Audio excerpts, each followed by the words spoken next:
Welcome, geeks and freaks. This is Wrestle Geeks TNA Impact Wrestling Review. It's myself, the modern day Viking, Jay Scriven, joined by Trevor Firth, the Geek of Geeks. How are you? Pretty good, dude. Had another great week. That's good. Just That's just good. just waiting for no surrender at this point. Yes, which is coming around very quickly. Very quickly, yes. Yes. So we're going to basically skip Explosion because there's nothing really going on there. We will mention it, obviously, if there's anything week for week that goes on that feels important. But right now, it is definitely just kind of a, a more of a C show than a B show, isn't it?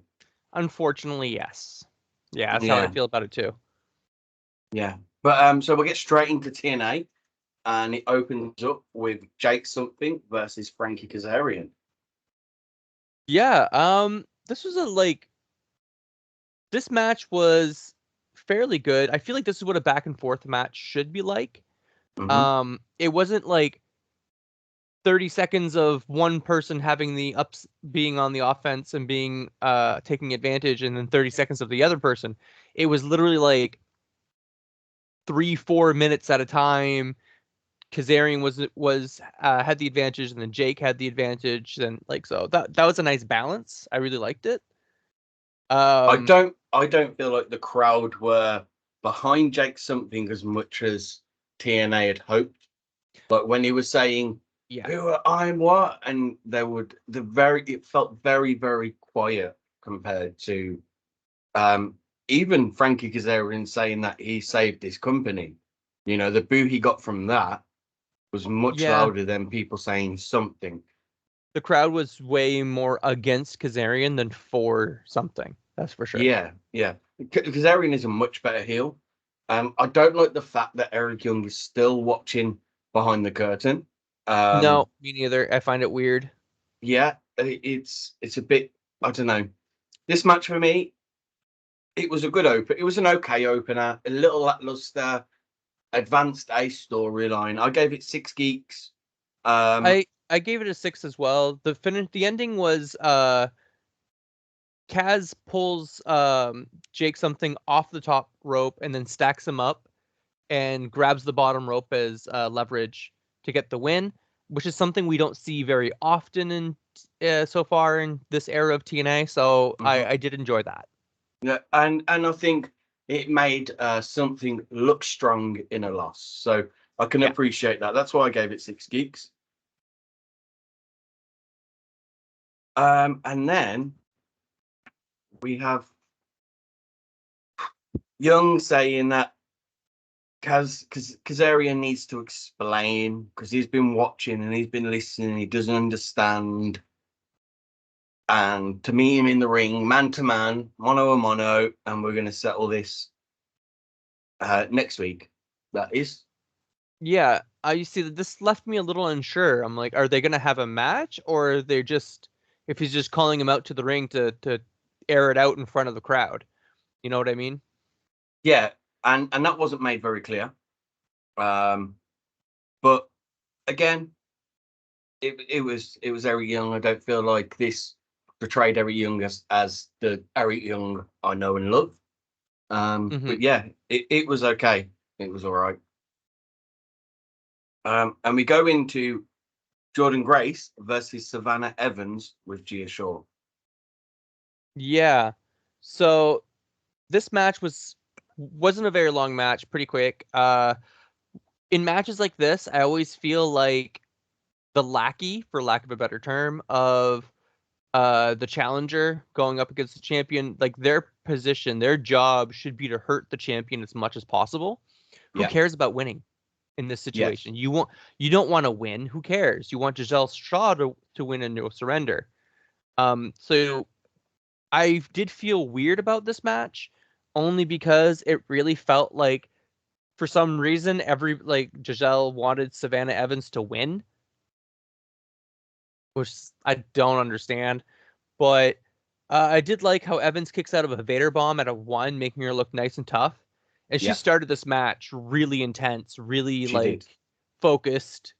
But then she loses all that focus and completely focuses on Shaw at ringside and it's just like, I'm doing good, right? Yeah, give me praise. Yeah.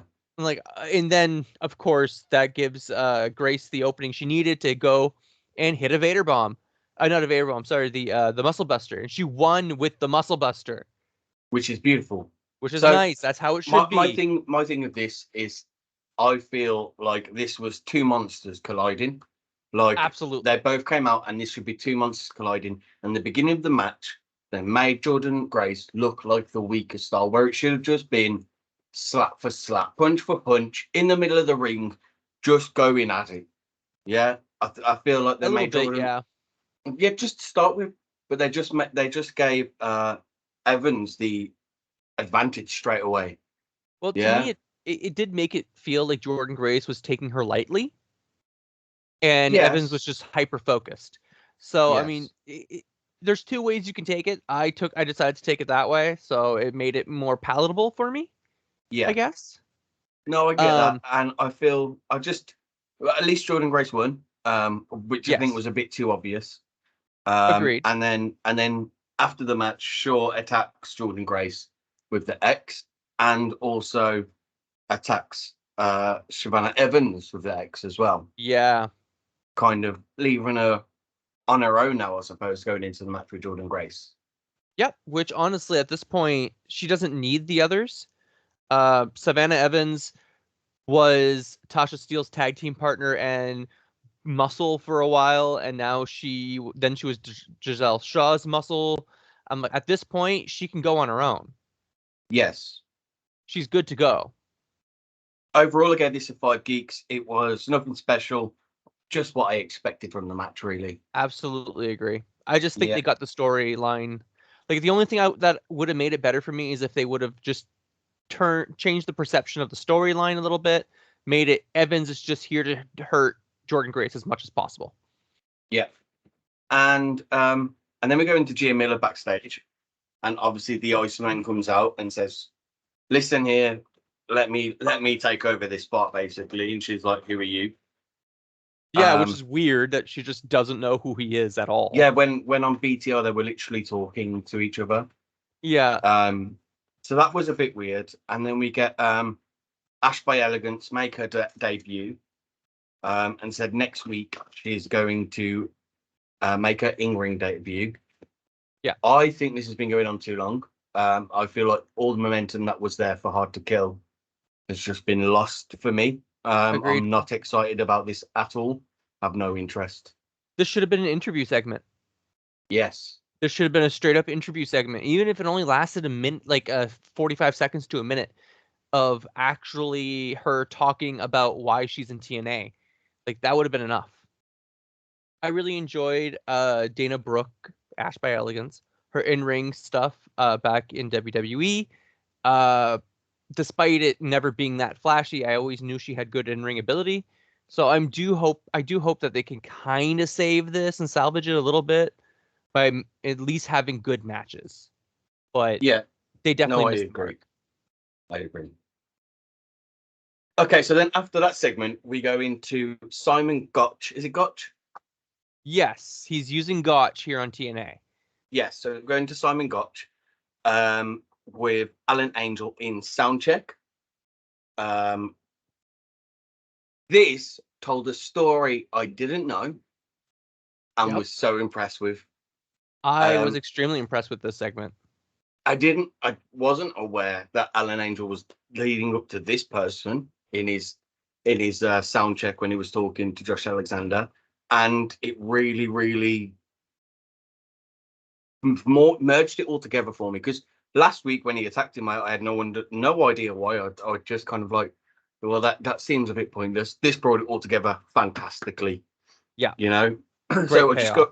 got, yeah, just go over it. So he's talking about 5 years ago when Scott D'Amore gave him a contract, gave Josh Alexander a contract, and how in those 5 years, like he's been forgotten, like Simon's been forgotten, and he's been left out of this fairy tale. All the details he's left out, um, and he's thankful for TNA now finally giving him this place where he can talk about it.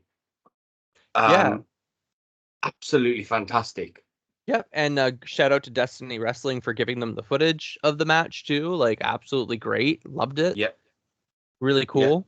Um, and what I do like about this more than anything else is that it sets it up that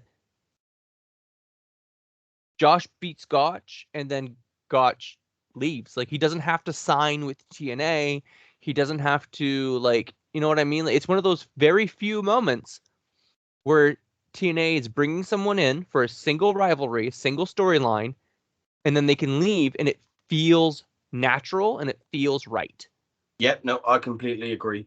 I think after their match, No Surrender, I feel like a handshake can be done and they can part ways and no more story needs to be told. No, simple, quick. And I'm already invested in it. Like, I literally I can't wait now. And now I know the full backstory of it. I'm very excited. It feels awesome.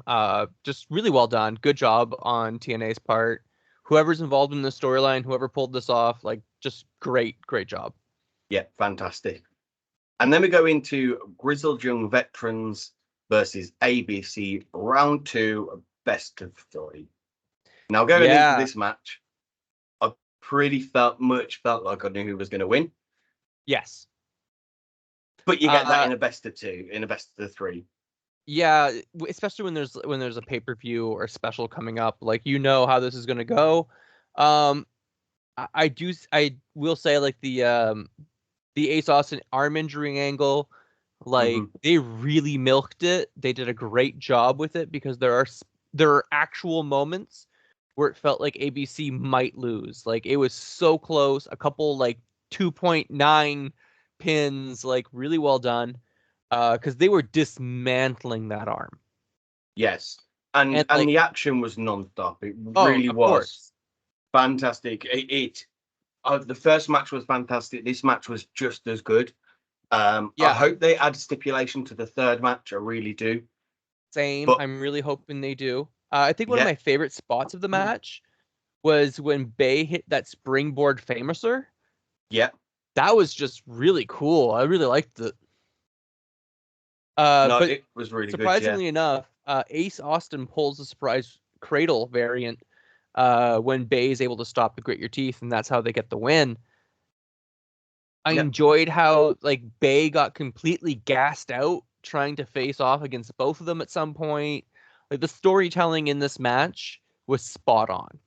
yeah. It was perfect. Just exactly the same as the first match. Really, Mhm. overall, I gave this 7 geeks. This would have got higher, but the fact that I kind of knew the outcome, I felt like I knew the outcome before the match is See, what brought it down for me. I gave it the 8. Yeah, Uh, Knowing the outcome for me is not as much of an issue, mostly because it's the right call kind of yeah, thing. It's yeah. I get different. that. I like to not know exactly what's happening, but sometimes I just want to be given what I know is the correct answer. Like, that's one of the reasons why I fell off with WWE, because when WWE did decide to swerve, they would swerve at the wrong time and not give the fans what they wanted or what the fans knew was the right call. Yeah, no, I can see that. I can see that. So then, after this part, we go into Dirty Dango at a race car track, Yeah.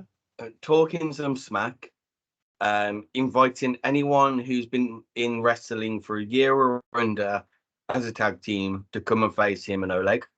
The one line I did like in this was where he asked where the Panda Energy car was, Yeah.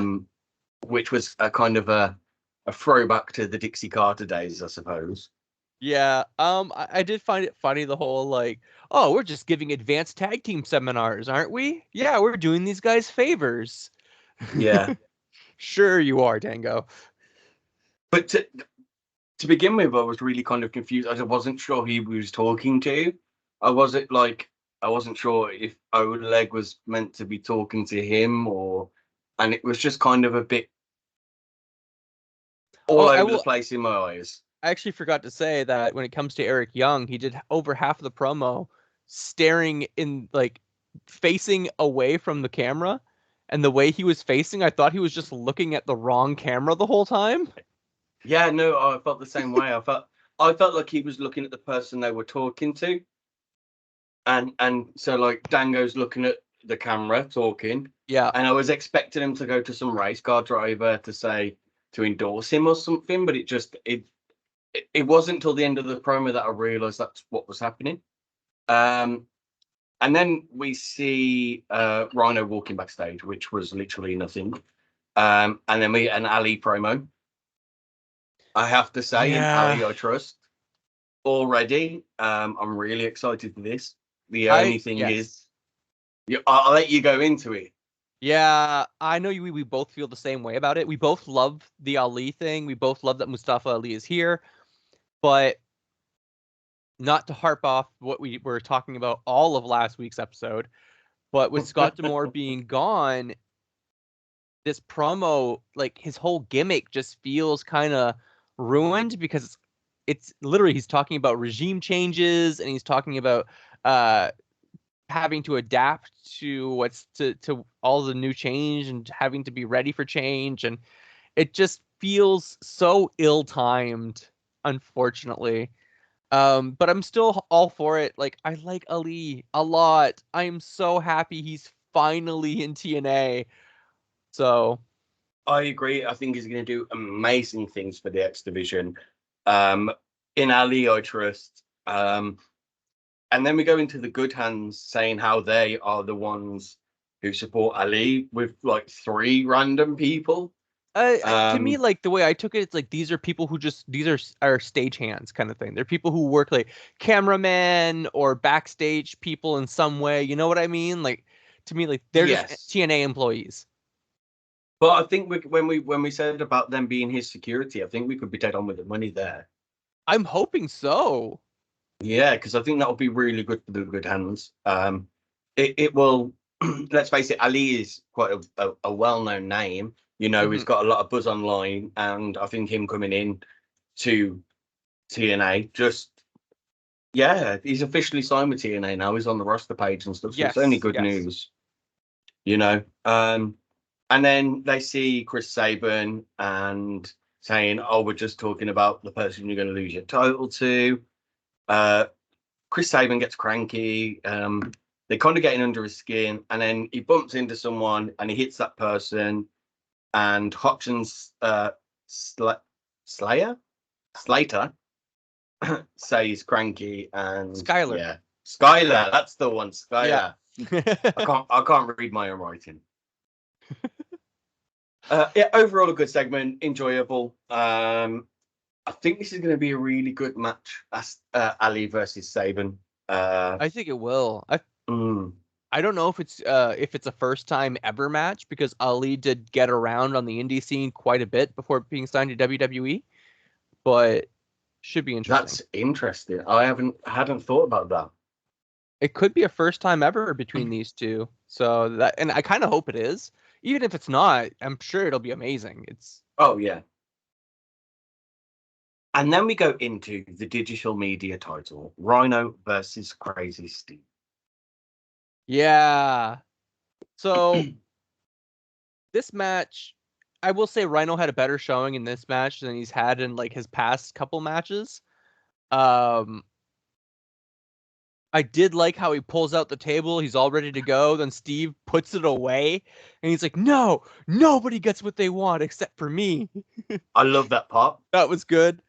The suplex on the ramp was nice. They spent a decent Yeah. amount of time on the outside for this match. What bothered me about that part? So they're on the Yeah, outside. They're outside for quite a while, and by the time Rhino's getting into the ring, the referee counts to 2. yeah. The referee didn't even bother with the count out. Um, as he's getting back in the ring, Steve kicks the rope for the low blow, which is literally the only time you can do a low blow in any way that isn't illegal. Yes. It's the Yes. only low blow that is not an illegal move in wrestling. It's You just dirty. you're technically not hitting them, kicking them. You No, kick the rope. exactly. Um, I and the ending comes when Steve uses a fork to distract the referee, so you can grab the belt and then hit Rhino with it. Which was great. That was a really good finish, to be honest. Overall, I only gave it a 5 out of 10 because it was kind of exactly what I expected it to be. Yeah, I gave it a 5. I feel like they could do a couple of things here. So I'd like Crazy Steve to have a Decay-esque stable, or to get in some of these. So is beat Tommy Dreamer, is beat Rhino. How about Sandman comes in for a match and not Sandman, please no. He's still working the indies, you know. It doesn't have to be a long, it doesn't have to be a long match. It can be a 3-minute squash match where he's just saying, I'm more hardcore than all. And then the final match could be either Tommy Dreamer or Rob Van Dam.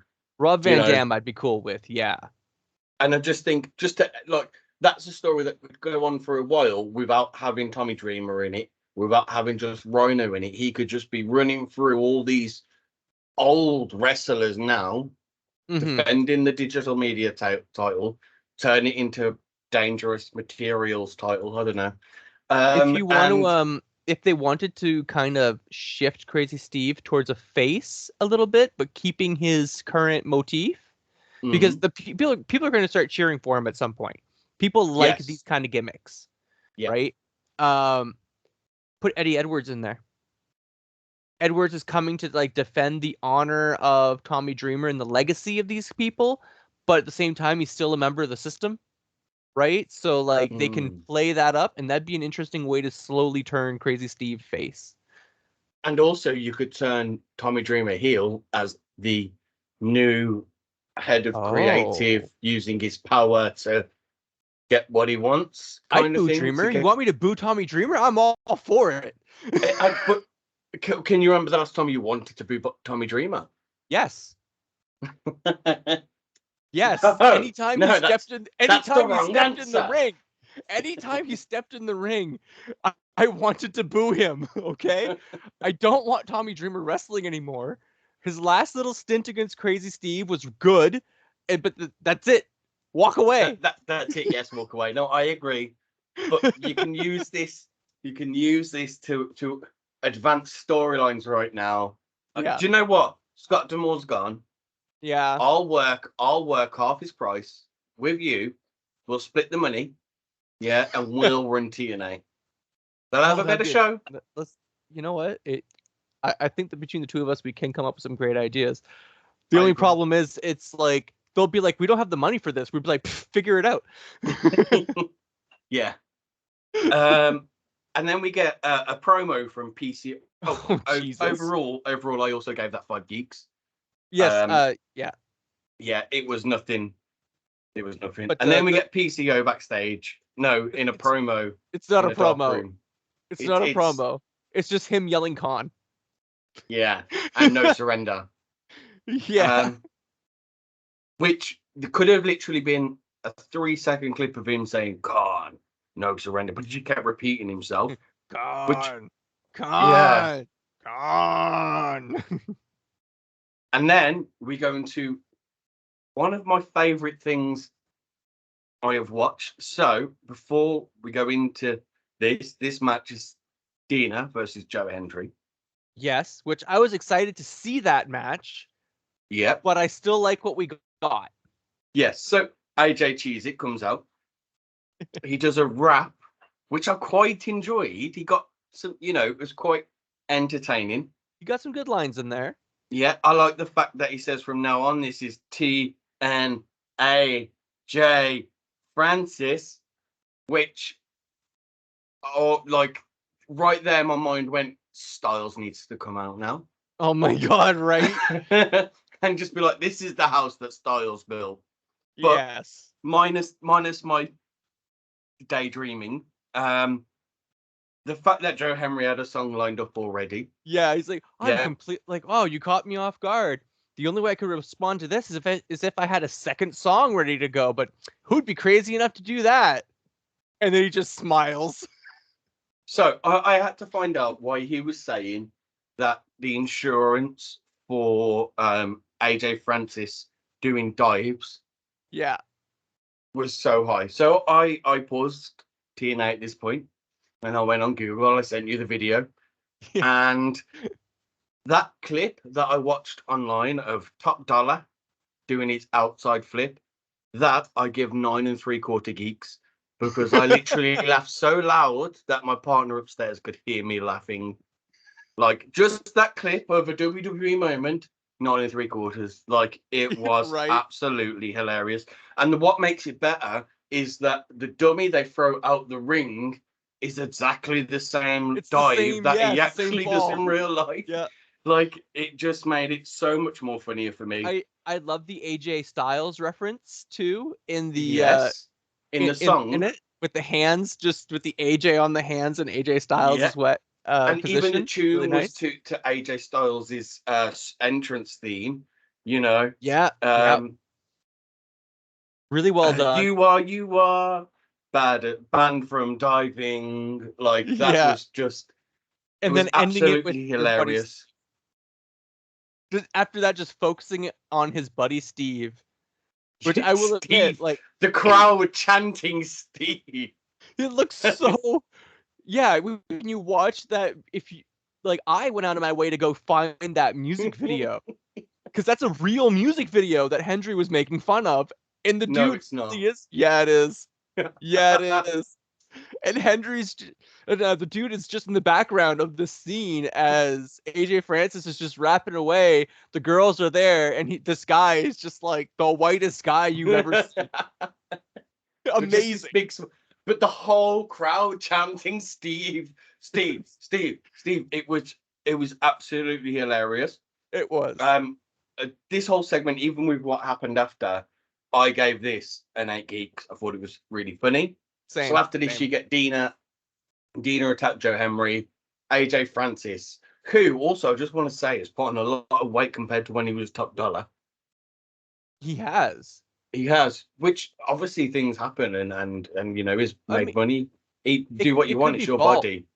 Honestly, it could be bulk, to be honest. It might not, because sometimes people, it's a common thing in weightlifting and in gym culture. Like you bulk up for months and then you chisel, right? Yeah.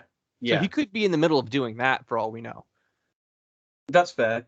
But yeah, overall, I thought this was fantastic. It was. Oh yeah, sorry. You know, you get Swan comes out.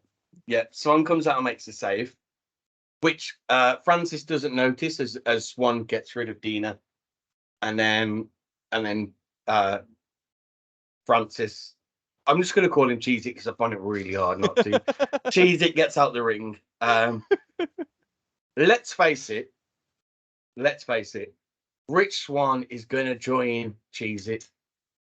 It's going to happen at some point. It's got to happen. I know we said I wasn't really going to bring up. We weren't going to bring up Explosion really unless it's relevant. I will say that like last week's Explosion, Rich Swan lost to Skylar from the Good Hands. Yeah. And he has a match against a next Explosion coming up. He's got a match against Hotch. So I feel like he's going to lose to the other member of the Good Hands. And at that point, like, if you've lost to both members of the Good Hands in singles matches, where are you on the card? What are you? Exactly, right? So I do think that, yeah. Which is sad because, again, like we've said, like I've said the last couple of weeks, it wasn't that long ago that Rich Swan was carrying that world title, you know, the face of the company. Yeah. You know, I know it's been a couple of years now, but with the way time's gone and COVID and all of that, like, it's gone so quickly that he's just dropped from the main event to losing on Explosion. You move around the cards. It's natural things. There needs to be a fall for there to be another rise. You know what I mean? Like, we need something. You can't always be on top. You can't always have the same people being in focus. Then nothing you do matters.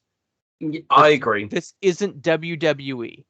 Because in WWE, they try to make everybody look good all the time, and then no one ends up looking good because of it, except for 5 people. While we're on WWE, also, I'm really excited to see The Rock turn on Roman Reigns. Yeah. That's all I'll say on that. So, yeah, overall, absolutely fantastic. 8 geeks, fantastic. And then we get into, we see a clip from World Wrestling Council, which I believe is in Puerto Rico. Yep. And Macklin attacks Nick Nemeth, which to me is something that the only thing I could think of was this Scott Dunmore's doing? Are we still going to have this in future tapings? Yeah. You know, I really worry about TNA's relationship with every other company now Scott's not there. But I'm not going to focus on that. And then we get Macklin and the Rascals with not Trey Miguel, Wentz. Yes. Wentz is wearing a Steve Macklin top. So then we get Macklin saying about how actions speak louder than words, and he's shown Nick Nemeth that actions speak louder than words. Trent Seven then comes out with his Black Country accent, which is just like mine, so I felt at home. And Speedball Mike Bailey just behind him. Seven points out that Wentz is wearing a Steve Macklin top and says next week Steven versus Trent. So that'll be a good match. Yep. That'll be a hard hitting match. The line from Trent Seven, it's not cool to charge your mates for merch. Yes. That was a nice line. I want to bring something random up about World Wrestling Council, just to pick your brain, see your opinion. Would you like to know who their current world champion is? Yeah. Chris Masters. Really? Would you like to know who's about to challenge Chris Masters? Go on. Shelton Benjamin. Oh. Wouldn't you love to see Shelton Benjamin in TNA? I think Shelton Benjamin in TNA would be absolutely epic. I think it'd be fantastic. Does he come in as a face or a heel? Because he can do both. That's the thing. I don't even know, man. He could do either. Very, very well. Josh Alexander versus Shelton Benjamin. Yes, exactly. That's exactly what I was thinking of. That is the match I want to see now. Thanks for that. Yep. So next week we're going to get Steve Macklin versus Trent Seven. Yes. And then we go into Killer Kelly with Masha versus Danny Luna with Jody Threat. Yeah, this was a classic brawler versus powerhouse match. It wasn't very long, unfortunately. I really wanted this one to keep going. I really wanted this match to keep going. It left me wanting more. I'm more excited to keep watching MK Ultra versus Luna in Threat than I am to see MK Ultra challenge Decay. Like, yes, I'm loving the rivalry between these two teams that's forming. It was such a good back and forth. Like, I agree. It was fantastic. And Luna really only gets the win because Threat and Luna are able to make MK Ultra collide. And that's kind of the only reason why Luna gets the win when she does. I will say it was a very big, quick surprise win. It kind of had an upset feel a little bit, but I loved it. The post-match beatdown was nice as well. The one thing that did bother me is Danny Luna still wearing a Subculture merch when we haven't seen the other two in TNA for. To be fair, ages. I think I don't think that's her fault as much as it's TNA needs to pay her more. No, yeah, I can agree with that. I can completely agree. Expensive. Yes. So then MK Ultra attack them, and Decay comes out and makes the save. But also, after making the save, kind of stands off looking at Jody Threat and Danny Luna. Yeah, so it kind of feels like they're setting up Jody and Luna to be the next contenders a little bit after that. Yeah. Which is nice. I like that. A little bit of foreshadowing to what could be coming. Mm-hmm.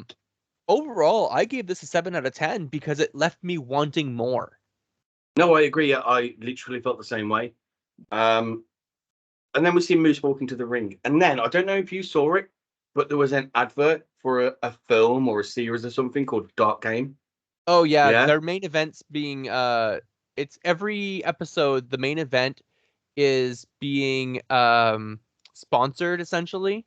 Yeah, okay, by a movie or a show on Access TV made by Anthem. Okay. Well, I didn't realize that. Okay. I was started watching it like, oh my god, who was this person? I cannot wait. And it turned out to be an advert. And I Oh was my really God. disappointed. Like, You're I just like, literally the whole I was like, this whole Joker thing. This is good. This is great. This is who is this fantastic. wrestler? Yeah, like when are they starting? And it was no one. That's hilarious. I'm sorry, but that's hilarious, dude. I was really gutted, absolutely gutted. And then we actually go into Moose versus Kushida. Now, at the Yeah. beginning of this match, I felt like Moose should just squash this, and because to me in TNA, Kushida has felt more of a comedy act than anything else. That unfortunately, I agree with you. And as somebody who like watched a nice chunk of his New Japan run before going to WWE, Yeah, that is very disappointing. no, I agree. Uh, This is the first time that I've watched Kushida and felt like he could be a main eventer. he is. That's the thing. He is a main eventer, and it just feels so weird that TNA has never made him feel that way. Um, but no, yeah, I like the match a lot. Moose did look really powerful and dominant, and Yeah, it did, but he was nursing that left arm really intensely the entire match, like barely moving it, like only using it whenever he had to. I like the psychology behind that. it was all beautiful, all choreographed so well. Like the Yes. match flowed so well. Not one point did I think Kushida was going to beat Moose, No, of but course not. but the whole match itself, the storytelling in the match where Kushida, like he did he kind of reversed the spear into this code red for a two Yeah, count. that was That amazing. was incredible. That was That was such a good like, spot. Yeah. and honestly, I watched this match, felt like it should be a squash match, and Kushida has just blown me out the water. As a TNA fan, I wasn't expecting to be that good, and he really should be in the main event picture somewhere soon. Yeah. I love the dual moonsault. I think that was really well executed, really nice too. Yeah, Like, did the one moonsault, didn't bother going for a pin, and just went for a second one. yeah, It's like, no, this is Moose. One's not gonna be enough. yeah. And then so Moose does get the win with a spear. Yep. And then we're showing the wrestlers looking at the TV the wrong way backstage, and and so we see Alex Shelley and Killer Kelly, Kevin Knight. no, Kevin Knight, Yeah. and then they go to the system. The system aren't there. They're walking out to recognize Moose. Alicia Edwards slaps Kushida a couple of times. And they make the save. Yeah, they make the Yeah, save. the faces stand tall at the end. Yeah. I gave the match a 6 out of 10. Mm-hmm. So I think it was nice. It was succinct, very well done. Random little thing that I want to say. Alicia Edwards Mm-hmm. with this gimmick, like she looks really good. Like she looks like a legit grown ass woman, Yeah. and Yeah. she doesn't because And like that's the first time I've felt like she's a grown up in TNA. She's yes, always felt because like a fan of Eddie Edwards before, in my well, eyes. yeah, not just that, but like the gear, the way she would dress, the way like I don't know, there's a lot about it that just screamed like young to mid 20s, you know what I mean? Like she felt like a young to mid 20s party girl for a long Yes. time. Yeah. And here it feels like she just suddenly like grew up out of Yeah. nowhere almost, and I was just like it. Good for her. I Happy, she also looks gave great. this an 8. You give this an 8. I Okay. gave because of how well Kushida Because shined for me. yeah, okay. Like, and I really went from expecting a comedy wrestler, and he proved himself to be a main eventer. So I gave that a bump up from a 7. Yeah. So they did also describe, the commentators just describe on a regular basis what the no surrender match was. I'm so looking forward to that. I am too, but there's one problem. They foreshadowed certain things a little too hard for my taste. Go on. Who do you trust? Who do you trust? No, I trust the You system. I want the system to have the tag team titles, the women's world heavyweight knockout title, and Moose. I want the titles look, on this group. Yeah, agreed. Kevin Knight is going to screw over Alex Shelley. Oh Kevin Knight's going to throw in the towel for Alex Shelley at some point. no! Yep. Because the way how hard they were doing the who do you trust, who do you trust, who do you trust. Well, the system aren't going to screw over Moose. It doesn't make any sense for them to. But Kevin Knight would have something to gain from screwing over Shelley. See, I feel like it's going to be Kushida who's going to screw over No, Alex he's Shelley. too much of a goody two shoes. But He's then a terrible heel. the Alex Shelley, yeah, fair. That's fair. That's absolutely fair.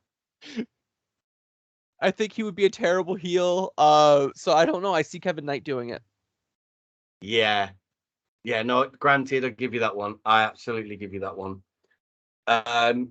Okay, so overall, what did you rate the show? I'm a little torn between 6 and 7, but after going over it with you, I think I'm going to give it a 7 out of 10, honestly.